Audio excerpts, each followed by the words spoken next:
এবার একটা নতুন অনুষ্ঠানে এলাম, কিন্তু নতুন অনুষ্ঠান মানে নতুন কোনো প্রশ্ন তো বটেই, কিন্তু যা চিরন্তন সত্য, যা এমনভাবে এগিয়ে এসেছে আমাদের জীবনে লেগেসির মতো রয়েছে। আজ শ্রী অশোক মহারাজ মানেই কিছু কিছু কাজ তিনি এমন করে এসেছেন, তাকে সামনে রেখে অন্য মানুষেরা এগিয়েছেন। এটা আমার নিজের চোখে দেখা, কোনো কিছু বিক্রি করার জন্য বলছি না। আমার নিজের চোখে দেখা একটি সন্ধ্যার কথা আপনাদের মনে করাই। আপনারা জানেন যে মহারাজ যে কোনো সময় নিজের মনে হলেই, তার মায়ের ইচ্ছে হলেই তিনি তারাপীঠের মহাশ্মশানে মহানিশীতে চলে যান। এবারে এমন তো অনেক অমাবস্যা তিথি আসে যে সময় নিশ্চিতভাবে তিনি ওখানে থাকেন, আবার অনেক সময় তার নিজ গৃহ মন্দিরেও মায়ের সামনে তিনি বসেন। খানিকটা উপাসনা, ধ্যান, যজ্ঞ, মন্ত্রোচ্চারণ সব মিলিয়ে। আর যারা মহারাজের মন্ত্রোচ্চারণ শুনেছেন তারা তো জানেন যে কি নিবিড় নৈকট্য তার সেই সময় সেই লৌকিকের সাথে অলৌকিকের তিনি করতে পারেন। একটি সন্ধ্যার কথা বলি, একটি বিশেষ সন্ধ্যা যখন চারিদিকে ভিড় জমে গেছে। কেন না, মহারাজ জ্বলন্ত চিতার উপরে বসছেন এবং তিনি কি করবেন, কৌশিকী অমাবস্যার প্রাককালে তার আগের সন্ধ্যায় বা রাতে তিনি শামশান জাগরণ ক্রিয়া বলে একটি ক্রিয়াতে বসছেন। কেন বসছেন? একেবারে প্রথম দিক তখন আমার মহারাজের সাথে যাত্রার। সেইখানে একটা প্রশ্ন জেগেছিল, সেই প্রশ্ন কিন্তু আজও আছে। আচ্ছা মহারাজ, আপনি যে এই জাগরণ ক্রিয়া করেন, কই অন্যদেরকে তো এভাবে শুনি না, এটার কারণ কি? সেই প্রশ্ন আমি করেছি। উনি অনেক সময় হেসে টলিয়ে দিয়েছেন। তার নিজের অফিস ঘরে মায়ের সামনে বসে বসে প্রসাদ নিয়ে যাবে বলে চলে গেছেন। কিন্তু আজকে যখন সত্যি সত্যি একটা সময় এসেছে মানুষকে জাগৃত করার, খুব অসময়ের মধ্যে দিয়ে যাচ্ছি আমরা। আমি যখন মঞ্চেও কোনো অনুষ্ঠান সঞ্চালনা করে আমি কথাটা বলি যে একটা খুব খারাপ সময়ের মধ্যে দিয়ে যাচ্ছি, তার কি কোনো উত্তর আছে যে এই সময় কি বদলাবে এবং শামশান জাগরণ ক্রিয়াটা কেন, কি, এইটা নিয়েই আজকে আমাদের আলোচনা এগোতে থাকবে। সকলকে আরেকবার নমস্কার। মহারাজ প্রণাম আপনাকে। জয় মা, জয় মা। শ্মশান জাগরণ ক্রিয়া সত্যি এটি তন্ত্রের একটা পার্ট, বিশেষ করে যারা শ্মশানচারী তাদের পার্ট এটা। যারা শ্মশানে কাজ করে না তাদের জন্য কোনো প্রয়োজন এটা নেই, বিশেষ করে শ্মশানচারী নয়। বারবার আমার অনুষ্ঠানের মধ্যে বা আমার কথাবার্তার মধ্যে তুমি আমার গুরুদেরকে সবসময়ই পাবে, কারণ গুরু বিনা তন্ত্রহীনা, একদম সিধে সাপটা জিনিস। গুরু বিনা তন্ত্রহীনা। আজকের এই কথাটা লিখে রাখো, আগামী দিনে সবাই এটা বলবে। যেরকম বলে তন্ত্র অদৃশ্য হলেও সত্য, এ কথাটা আমার মুখ থেকে বেরিয়েছিল। গুরুরা কি করে বার করেছেন আমি জানি না, মায়ের আশীর্বাদে বেরিয়েছে। আজকে বহু মানুষ লেখেন, কিন্তু জীবন দশার দীর্ঘ এত বছরের মধ্যে দেখেছি যে তন্ত্র অদৃশ্য হলেও সত্য। ঠিক সেরকমই বলছি, গুরু বিনা তন্ত্রহীনা। প্রথম সিডিতে কিন্তু এটা এসেছিল, প্রথম সিডি যেটি প্রকাশ পায় তাতেই কিন্তু মহারাজের মুখ থেকে হঠাৎ বেরোলো, এডিট টেবিলে আমরা বসে আছি, আমরা ক্যাপশন কি হবে। তো তখন মানুষ বললেন, আচ্ছা দেখো, তন্ত্র তো অদৃশ্য। ক্যাপশন তৈরি হয়ে গেল, তন্ত্র অদৃশ্য হলেও সত্যি। এবং তারপর কেটে গেছে প্রায় 13-14 বছর, এবং কিন্তু ওই কথাটাই আজকাল চলিত বাজার, চলিত শব্দের। সেরকমই শ্মশান জাগরণ অর্থাৎ জাগরণ, যে কোনো জিনিসকে জাগৃত করতে হয়। আর এই জাগৃত করার জন্য প্রয়োজন বিশেষ নিয়ম, বিশেষ কানুনের, বিশেষ পদ্ধতির মাধ্যমে। যেহেতু আমি চিতার উপরেই যজ্ঞ করি, শ্মশানকে জাগাই, এখনও আজকের ডেটেও তারাপীঠের শ্মশানে চিতা জ্বলে না। অর্থাৎ যে কাঁচা চুলি, কাঁচা শ্মশান তো ছিল আগে, এখন তো কাঁচা নেই, এখন পাকা হয়ে গেছে। তো এই কাঁচা শ্মশানে কাঁচা চুলিতে ভোগেতে বসতে হয়, জাগাতে হয়। বিশেষ পদ্ধতি আছে, আমন্ত্রণ আছে, ধূপদীপ প্রদান আছে। তো শ্মশানকে জাগাতে হয়, তার একটা কারণ হচ্ছে যে আমি আগামীকাল আসব। আজকের পর অনেকে বলবে আমরাও জাগাই, কিন্তু আমি আমার বাপের জন্মে দেখিনি, আমার জন্মেও দেখিনি। আর আশিসদা এত বছর গেছে। আর সব থেকে মজার বিষয়, আশিসদা যে সময় আমার সঙ্গে তারাপীঠ সঙ্গ নিয়েছে বা আশিসদা যে সময়ের কথা বলছে সেই সময়, এছাড়াও আমি প্রত্যেকটা কাজেই তাই করি। সেই কারণে আমার যেদিন কাজ থাকে আমাকে আগের দিন যেতে হয়, তারাপীঠে। আজকের ডেটেতেও যেদিন কাজ থাকে তার আগের দিন যেতে হয় শুধুমাত্র শ্মশান জাগরণের জন্য, নাহলে তো আমি পরের দিন কাজের দিন সকালবেলা ঢুকলেই হলো, বিকেলবেলা কাজ করব চলে আসব, কেন আমি একদিনের হোটেল ভাড়া দিতে যাব? তার একটাই কারণ, শ্মশানকে জাগাতে হয়। এটাই নিয়ম যে আমি যখন শ্মশানে কাজ করব তার আগে শ্মশান ভূমিকে, শ্মশানের যে অধীশ্বর আছে, যে অধীষ্ট দেবদেবীরা আছেন, যে ভৈরব রয়েছেন, তাদেরকে জানাতে হয় যে আমি কালকে আসব, আমার এই কাজ আছে, এই ভক্তদের এই কাজ আছে, আমি এই কাজ করতে আসব, তাদেরকে জানান দিতে হয়। জানান না দিলে তুমি সেটা করতে পারো না। দেখো, সাধারণ মানুষের সঙ্গে তুমি ভেট করতে পারো, কিন্তু কলেজে গিয়ে প্রিন্সিপালের সঙ্গে দেখা করতে গেলে তোমাকে কিন্তু গেটে জানাতে হবে আমি প্রিন্সিপালের সঙ্গে দেখা করব, একটা অ্যাপয়েন্টমেন্ট চাই, তারপর প্রিন্সিপালের সঙ্গে দেখা। ঠিক সেরকমই সেই শক্তিগুলোকে যদি আনয়িত করতে হয়, সেই ভৈরবদেরকে যদি তোমার কাজে স্থাপিত করতে হয়, সেই ভৈরবদেরকে তুমি আসন না দিলে তাদেরকে আনতে পারো না, তাদের কাছে অনুমতি না নিলে তুমি শ্মশানে যজ্ঞ করতে পারো না। শ্মশান থেকে যখন ইচ্ছা কয়লা তুলে নিয়ে এলাম, যা ইচ্ছা তুলে নিয়ে এলাম, আজকে সাধু সন্থরা যা লে যা বেটা লে যা, এতে হয় না। এ হয় না, আমার কারণ আছে। দেখো, আমি তখন ছোট, আমার গুরুদেবের সঙ্গে, গুরুদেব বলল মরার তাল লাগবে। আমি বললাম তাহলে আমি নিয়ে চলে আসি। বললো তুই নিয়ে আসলে কাজ করবে না। আমি বললাম কেন? আমার কি সেই ক্ষমতা তৈরি হয়নি? নাহলে তুমি আমাকে দিয়ে দাও, আদেশ করো। বললো আমি আদেশ করলেও হবে না। বললাম কেন? বললো দেখ, শ্মশানে গঙ্গাপুত্র থাকে একজন, প্রত্যেক সময় গঙ্গাপুত্র থাকে একজন করে। সেই গঙ্গাপুত্র আদেশ দিলে তবেই সেই শ্মশানের জিনিস কাজ করবে, তা না হলে শ্মশান থেকে তুই তুলে নিয়ে চলে এলি আর গঙ্গাপুত্র জানে না, যতই তার মধ্যে পাওয়ার থাকুক সেটা তোর কাজে লাগবে না। বিষয়টা গঙ্গাপুত্রকে, এটা আমি বলবো না। গঙ্গাপুত্র প্রত্যেক শ্মশানে থাকে এবং অ্যাজ জেনারেশন গঙ্গাপুত্র চেঞ্জ হতে থাকে, প্রত্যেক শ্মশানেই গঙ্গাপুত্র থাকবে। এটা তন্ত্রের ভাষা, শুধু তান্ত্রিকেরাই বুঝবে, শুধু তান্ত্রিকেরাই, লাল কাপড় পরা কালা কাপড় পরা তান্ত্রিকেরা নয়। তাই এই গঙ্গাপুত্রর কাছ থেকে আদেশ নিয়ে আমি যখন গেলাম, তা আমাকে বলে দিল যা গিয়ে বল, আদেশ নিয়ে চলে আয় জিনিসটা নিয়ে। এই মরার তার, মরার কড়ি, মরার শাখা, মরার পলা, মরার আয়স্থি, এই যা আছে এগুলো সব কাজে লাগে। মরার হার, কাঁচা হার, পোড়া হার, পোড়া হারও কাজে লাগে, কাঁচা হারও কাজে লাগে, মরার সব কিছুই কাজে লাগে আমাদের দুনিয়াতে। আমি শ্মশান ক্রিয়া করে থাকি, আমি কালা জাদু করে থাকি, তাই আমার কবজ শ্মশানে গেলে আমার কবজ নষ্ট হয় না। বহু জায়গায় আছে যে শ্মশানে গেলে কবজ নষ্ট হয়ে যায়, বাট আমার সেটা হয় না। তাই শ্মশানে ক্রিয়া করতে গেলে জাগরণ করাতেই হবে, অর্থাৎ শ্মশানকে জাগাতে হবে, তাকে জানান দিতে হবে। শ্মশান জানান ক্রিয়া, শ্মশান জাগরণ ক্রিয়া একসঙ্গে দুটো করে পরের দিন তারপর ক্রিয়াতে তুমি আসবে। শ্মশানকে যখন তুমি জাগাবে, যখন শ্মশান জাগবে, শ্মশান যদি পুরো নিস্তব্ধ থাকে তাহলে তোমার সঙ্গে যে থাকবে তারা বুঝতে পারবে শ্মশানে অলৌকিক কিছু হচ্ছে। শ্মশানকে যখন জানান দেবে তখন তাদেরকে আহ্বান করতে হয় আমি এসেছি, এবং এখানে নিজের মাতা পিতার নামের সাথে সাথে গুরুর নামের প্রয়োজন হয়। এই যে গুরুর প্রয়োজন কোথায় কোথায় হয় না, গুরুর প্রয়োজন হয়। এখানে গুরুর নাম উল্লেখ করতে হয়, আমি অমুকের সন্তান বলতে হয়, গুরুর প্রয়োজন হয়। সেই গুরুর জায়গায় যখন গুরুর নাম দেবে, গুরু তোমাকে কিন্তু একটা নাম দেয়, গুরু তোমাকে পদবী দেবে। যেরকম আমাদের পাগল, আমরা যখন পাগল পদবী, আমি শিশির পাগলের সন্তান, সব থেকে কনিষ্ঠ সন্তান, আমার পরে গুরুদেব আর কাউকে দীক্ষার জায়গা দেননি, দীক্ষার স্থান দেননি। সেই কারণেই আমার সবাই আমার উপরে রাগ, কারণ আমাকে বকলম দীক্ষা দিয়েছিলেন আমার গুরু।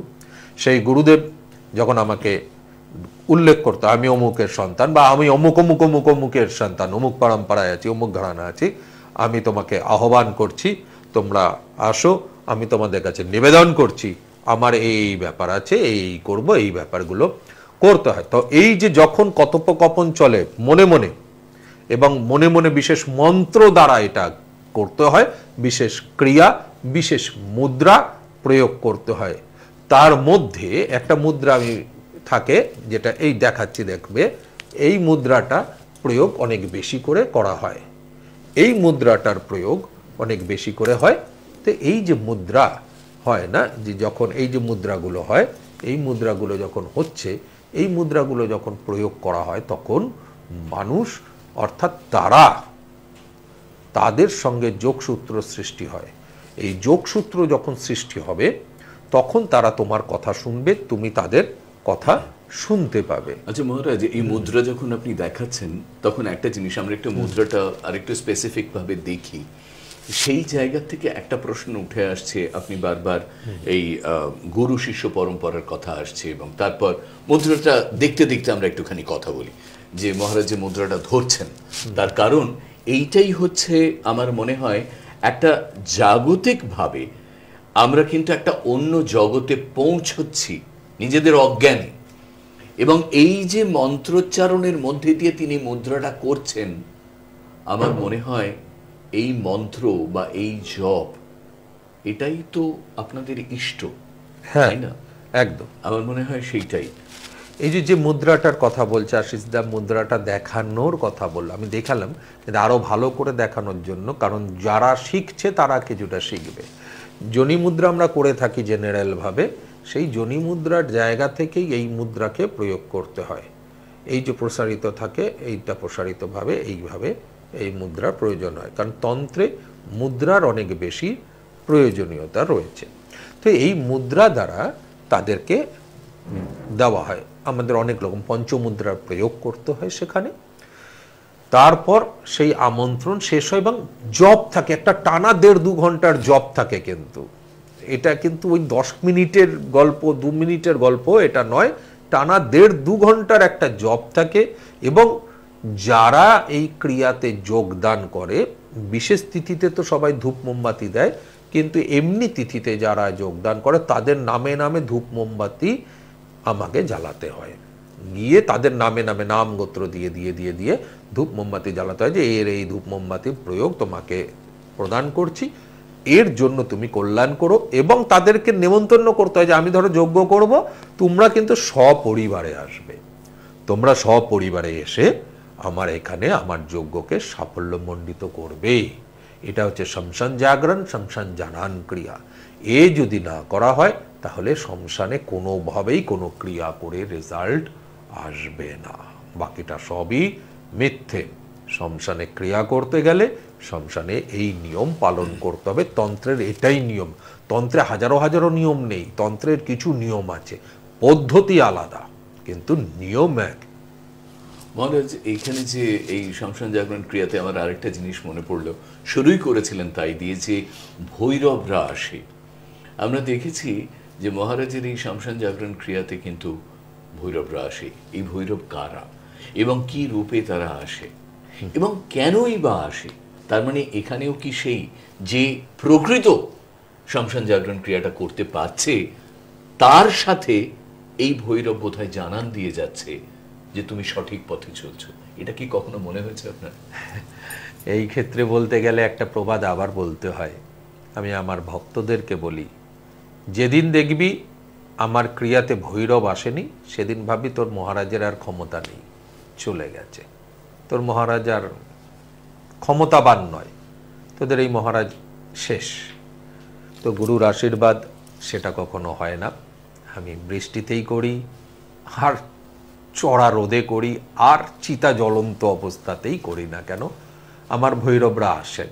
এবং এই যে ভৈরবদের গল্প বলছি, কিছু ভৈরবকে দেখা যায়, আর যাদেরকে আমরা আর একটা ভৈরব বলি তাদেরকে দেখা যায় না। তো যে ভৈরবকে দেখা যায় সেটা হচ্ছে শ্মশানে, তোমাদের ভাষায় কুকুর, আমাদের ভাষায় ভৈরব। এই ভৈরব, আমার গুরু বলতে, যতদিন আমার গুরু আমার সঙ্গে আছে ততদিন ভৈরব আমার সঙ্গে আছে। আমি যেখানেই করি, ভান্ডারার সময় হলেও একবার হলে আসবে, বা যজ্ঞের সময়, এই যে কৌশিকী অমাবস্যার যজ্ঞ, সেই সময়তেও অত ভিড়, তোমরা জানো যারা কৌশিকী অমাবস্যায় তারাপীঠ শ্মশানে গেছো, জানো অত ভিড়ের মধ্যেও কিন্তু ওই ভৈরব একবার ঘুরে যায়। যজ্ঞের সামনে দিয়ে ঘুরে যাবে। অত ভিড়ের মধ্যেও আমার ভান্ডারার সময় যে কোনো একটা সময় ভৈরব আসবে। চিতাতে যখন থাকি এক এক সময় যখন আমি জপ করি আমার কোলের ওপর উঠে বসে থাকবে। এ ভৈরবরা আসে। আর একটা ভৈরব, যে শ্মশানের আরও এক ভৈরব থাকে যারা অদৃশ্য, তারাও আসে। এবং যাদের যাদের যে দেবদেবীকে আমি আহ্বান করেছি বা করি এই পদ্ধতির মাধ্যমে গেলে আমি দেখেছি এবং প্রমাণিত, এটা পরীক্ষা তোমরা আবার সেই চ্যালেঞ্জ অ্যাকসেপ্টেড এটা হতে পারে, যেটা প্রমাণিত। তোমরা ভালো একটা ক্যামেরা নিয়ে যাও, আমার যজ্ঞ যখন চলবে তোমরা তার ছবি তুলতে থাকো, কোনো এডিট করার দরকার নেই, তুমি তার মধ্যে আমাকে দেখাবে বা তুমি নিজেও বুঝতে পারবে যে কোনো না কোনো অবস্থাতে কোনো দেবদেবী, কোনো পিশাচ, কেউ না কেউ তোমার ওই ক্যামেরার মধ্যে ধরা দিচ্ছে। এবং সেটা ওই কোনো রকম ইমাজিন করে নিলাম এটা কিন্তু নয়, কোনোভাবেই কোনো ইমাজিন করার নয়, পরিষ্কার চোখে তুমি দেখবে যে সাবজেক্ট সেখানে উপস্থিত আছে। আমরা অগ্নিশিখায় এখানে দেখিয়েছি, মহারাজ বলতে মনে পড়লো, পুরনো কত কথা মনে পড়ছে, যে আমরা গণেশকে দেখেছি, আমরা মা সরস্বতীকে দেখেছি। দেখুন, আমরা এদেরকে কিন্তু খুব সহজ রূপে দেখি। তাহলে এই জাগরণ ক্রিয়াতে বা তার এই ধরনের আরাধনার মধ্যে তারা উঠে আসছেন কি করে?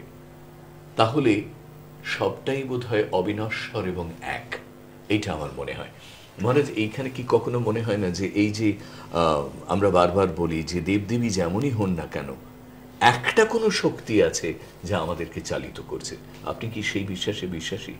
আমি একদম সেই বিশ্বাসে বিশ্বাসী। তার কারণ দেবদেবী শক্তি, যেটা আমি কালকেও এই বিষয় নিয়ে আলোচনা করলাম একজনের সাথে, যে দেখো তোমরা যাকে পুজো করো তারা হচ্ছে শান্তরূপ অর্থাৎ সৌম্যরূপ, আর আমি যাকে পুজো করি তারা হচ্ছে উগ্ররূপ। আমি দেবীর ডামরির সাধনা করেছি, আমি উচ্ছিষ্ট গণেশের সাধনা করেছি, আমি মহাকাল ভৈরবের সাধনা করেছি। আমার স্বপ্নাদিষ্ট দেবও তিনি স্বপ্নে আদেশ দিয়েছেন। এবং আমার মহাকালের মূর্তি তোমরা দেখলে বুঝতে পারবে মহাকালের এমনি মূর্তি থেকে আলাদা, অর্থাৎ যে চিরাচরিত মহাকালের পুজো হয় সেটা আলাদা। এবং মজার বিষয় দেখবে এরকমই আবার আর একটা মূর্তি আছে, মানে আমার যেরকম সেরকম না, মানে আলাদার ক্ষেত্রে মহাকালের মূর্তি রয়েছে। আই থিঙ্ক এটা মধ্যম গ্রামের বাদু রোডের দিকে আমি কিছুদিন আগে দেখেছি সেই মূর্তিটি, এবং তার আগে আমার জানা ছিল যে ওখানে মহাকালের একটা মন্দির আছে, সেখানেতে কিন্তু মায়ের বুকের ওপরে মহাকাল দাঁড়িয়ে আছে। মজার বিষয়, সেখানেও মূর্তি একটু আলাদা, কারণ সেটাও স্বপ্নাদিষ্টর, তাদের কাছে নয়, তার আগের যে ছিল, মানে যেখানে ছিল সেইখানে, তো ওনারা ওটাকেই পায় এবং ওটাকেই তৈরি করেন। আমার মহাকালও সেরকম। আমার মহাকালেতে রয়েছে একটা মানুষ গোটা বসে আছেন, হাত জোর করে হাঁটু গেড়ে তার চুলের মুঠি ধরে রয়েছেন। আমার মহাকালের হাতে তলোয়ার আছে, আমার মহাকালের হাতে ত্রিশূল আছে, পঞ্চশূল। আমার মহাকালের হাতে কিন্তু দণ্ড আছে, কারণ পাত্র নেই। এই জায়গাতে আমি মহাকালকে এই রূপে পেয়েছি, আমি এই রূপেই বানিয়ে এই রূপেই তার পুজো করি। তো আমি মহাকালের সাধনা করেছি। তো এই যে বিভিন্ন সাধনা আমি যা করেছি সেগুলো উগ্র রূপের। আমি ডামরির করেছি, উচ্ছিষ্ট গণেশের করেছি, মহাকালের করেছি, বীরভদ্রের করেছি। এই যে উগ্র রূপের, দেবীদের উগ্র রূপের, আমি গুজ্জকালীর করেছি, আমি পাতালকালীর করেছি, আমি এই যে উগ্র রূপের, আমি মা তারার উগ্র রূপের সাধনা করেছি। এবং মজার বিষয়, এই যে তারামায়ের যে আমি সাধনা করেছি তখন অন্য কারণে করেছি আর আমি ফল অন্য পেয়েছি। যে সময় যেরকম ছিল হয়তো কথিত ছিল সেটা সেইভাবে হয়নি, বাট আমি গুড ফল রেজাল্ট পেয়েছি। তো সাধনা দেবীকে করতে হয়, দেবদেবীদের, এবং সেটা অদৃশ্য শক্তি। সেই অদৃশ্য শক্তি যখন তুমি সিদ্ধি লাভ করবে, অনেক রকমভাবে সিদ্ধি লাভ হয়। মন্ত্র শক্তির মাধ্যমে সিদ্ধি লাভ হয়, দর্শন শক্তির মাধ্যমে সিদ্ধি লাভ হয়, চৈতন্য শক্তির মাধ্যমে সিদ্ধি লাভ হয়। সবসময় দেবদেবী যে দর্শন দেবে এটা কিন্তু নয়, সব জায়গায় হয় না। তা বলে কি তুমি সেই দেবদেবীর শক্তিকে অনুভব করনি? 100% করেছ। তুমি যে নিয়মের মধ্যে দিয়ে গেছো সেই নিয়মের মধ্যে দিয়েই কিন্তু এই ধরনের সিদ্ধিলাভ হয়। অর্থাৎ যার কুণ্ডলিনী যেরকম জাগরিত থাকবে সে সেই ধরনের সিদ্ধি লাভ করবে। সবাই একই ধরনের, 5 জন একই নিয়মের সিদ্ধি লাভে বসলো, কিন্তু 5 জন এক নিয়মেই বা একই পদ্ধতির মধ্যে থাকা সত্ত্বেও একই রূপে সেই দেব, সেই দেবী বা সেই শক্তিকে দর্শন করতে পারবে না, অনুভব করতে পারবে না বা শক্তি অর্জন করতে পারবে না। সবার পদ্ধতি দেখবে এখানে ডিফারেন্ট হয়ে গেছে। সেই কারণে কখনোই কেউ বলতে পারে না যে ডিটো কপিতে সে দেবীকে দর্শন করেছে। আমি এতগুলো সাধনার মধ্যে আমি কিন্তু কিঞ্চিত মাত্র দেব দেবীদের দর্শন বা তাদের উপরূপ, যেমন আমি তারা মায়ের দর্শন লাভ করেছি এবং তার শক্তি আমি অনুভব করি এখনো পর্যন্ত। কেউ কিছু বললে ভাই আমার কিছু যায় আসে না, তার কারণ আমি কাউকে প্রমাণ করতে বসেনি যে আমি দর্শন করেছি। এবং দর্শন শুধু করেছি এটা নয়, মা তারা আমাকে কিন্তু একটি আশীর্বাদ প্রদান করেছেন, আমি অক্ষত রাখতে পারিনি, বাট জিনিসটা কিন্তু এখনো আছে। একটি গোটা সাপ দিয়ে গেছিলেন আমাকে, পুরো স্ক্যালিটন একটা গোটা সাপ দিয়েছিলেন, মাথার দাঁত থেকে শুরু করে লেজের শেষ মাথা অব্দি গোটা একটা সাপ আমাকে দিয়ে গেছিলেন। ঠিক এইটুকু সাপটা, ঠিক এইটুকু একটা পেন্সিল বক্সের, গোটা পেন্সিল বক্সে বাচ্চাদের যেরকম পেন্সিল বক্স ওর মধ্যে ছিল। আমি সামলে রেখে অক্ষত রাখতে পারিনি, আমি রেখেছি কিন্তু অক্ষত রাখতে পারিনি, টুকরো টুকরো। এখানে যে যখন এই সাপের কথা উঠলো, যাকে আমরা প্রকৃতভাবে অনেক সময় লতা বলে থাকি, তো এই আমরা কিন্তু সাপ দেখেছি যে আপনার যখন শ্মশানে চলছে, যজ্ঞ চলছে, সেখানেও কিন্তু শেষ ছিল। হ্যাঁ, কিন্তু কারোর কোনো ক্ষতি করেনি। খুব অদ্ভুত ব্যাপার যে সে ভিড়ের মধ্যে দিয়ে এসে ওইখানে ঘুরে চলে গেছিল। এইটা বলছি এই কারণে, দেখুন এগুলো বানানো নয়, এগুলো ঘটে থাকে। মহাকালের ক্যানভাসে কিন্তু প্রত্যেকটা জিনিস ঘটে থাকে, আছেই। এবং মহারাজ যে কথাটা বলেছেন যে যেটা হবার সেটা হবেই, কিন্তু হ্যাঁ, কিন্তু কানেক্টটা করতে হবে, দরজাটা খুলে দিতে হবে। জানলাটা না খুললে তো বাতাস আসবে না, দরজাটা না খুললে তো কাউকে তুমি আনয়ন করতে পারছো না। সেই দরজা খুলে দেওয়া, বাতাস আসবে বলে, সেইটা তিনি করছেন। এবং আজ একটা অত্যন্ত গুরুত্বপূর্ণ কথা আমার জানার ছিল, আপনাদের কাছে পৌঁছতে পারলাম, যে তুমি যেভাবেই ঈশ্বরকে সাধনা করো না কেন, তুমি সেটা ব্ল্যাক ম্যাজিকের মধ্যে দিয়ে করতে পারো, সেটা উইচক্রাফটের মধ্যে দিয়ে করতে পারো, সেটা আবার অন্য ধরনের, অন্য সংঘের নিজের মতো করে এগিয়ে নিয়ে যেতে পারো, কিন্তু প্রত্যেকটা সাধনাতে এই যে মহারাজ বললেন 5 জন বসেছে, কিন্তু 5 জন যে একই রকম ভাবে অনুভব করবে তা নয়, আলাদা আলাদা ভাবে অনুভূতির মধ্যে দিয়ে যায়। আচ্ছা মহারাজ, এই যে বিভিন্ন যজ্ঞ আপনি করেছেন, এখানে একটা প্রশ্ন আমার হঠাৎ জাগছে, যে এক এক সময় কি এক এক ধরনের অনুভূতি হয়েছে আপনার? একদম সব অনুভূতি এক ধরনের থাকে না। যজ্ঞ আলাদা হয়, তার অনুভূতি আলাদা হয়, তার প্রয়োগ আলাদা হয়, তার থেকে যে রেজাল্ট বেরোয় সেটাও একদম আলাদা হয়। এক একটা যজ্ঞে এক এক রকমের পাওয়ার আসে। এরকম বহু যজ্ঞ তুমি আমার ফেসবুকে পোস্ট করা আছে, যজ্ঞের রং আলাদা হয়, লাল রঙের অগ্নি উঠছে, লালের মধ্যে নীল রঙের অগ্নি উঠছে, যজ্ঞের ডাক আসে। এ নিয়ে একটা বিস্তারিত ব্যাপার। যজ্ঞে যখন যজ্ঞ করা হয় তখন সেই কাঠ থেকে একটা আওয়াজ, শোঁ করে আওয়াজ, এটাও পর্যন্ত বেরোয়। এবং তখন আমরা সেই সময় কথা বলি, আমরা আমাদের আর্জি জানাই, এবং যজ্ঞের মধ্যে এই আওয়াজটা আসবেই কোনো না কোনোভাবে, না হলে অগ্নির চলনের একটা আওয়াজ, অগ্নি ঘূর্ণনের ব্যাপার থাকে, অগ্নির শিখার ছড়ানোর ব্যাপার থাকে, ছাতা আকারে অগ্নি থাকে। এটা বড় বিষয়, একটা অনুভূতি। সব অনুভূতি সব যজ্ঞে একরকম কিন্তু কখনোই হয় না। খুব গুরুত্বপূর্ণ। আমরা এই জায়গা থেকে পরের অনুষ্ঠানে আসবো আপনাদের কাছে। অনুভূতি আলাদা আলাদা, কিন্তু পথ সেই একটাই পথ, যে পথ ধরে আমরা পৌঁছবার চেষ্টা করছি এক বিশেষ অনুভূতির দিকে, এক বিশেষ জাগরণের দিকে। সেই কাজটাই বছরের পর বছর করে চলেছেন শ্রী অশোক মহারাজ, মানুষের প্রয়োজন এবং কল্যাণ সাধনায়। আপনারা ও প্রান্তে যারা আছেন তাদের সকলকে নমস্কার জানাই। আবার দেখা হবে বিশ্বাস নিয়ে। মহারাজ, আপনাকেও প্রণাম। নমস্কার।